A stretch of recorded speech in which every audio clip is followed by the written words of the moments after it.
Welcome back to the 7x10 pop-up camper to a micro camper. Okay, so I got my spars in like this, and I have another one. I'm doing them on 1 foot centers from the outside. So when I got to this point right here, I thought, should I cut a little, like a V-shaped piece to put in there for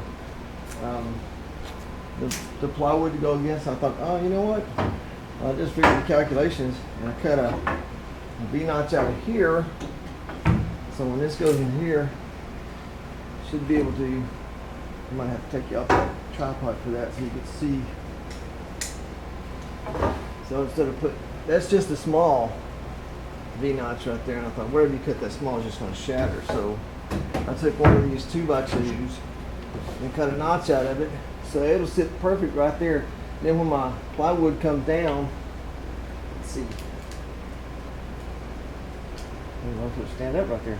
The plywood comes down, it'll cover my side and this, and it stop. See, basically right up against this. I'm just using this little piece of wood, so I don't have to worry about any gaps with my wood anywhere. And don't want any water leaks, especially in the front. So that's pretty much it on that. I'll see y'all in the next video. Thanks for watching.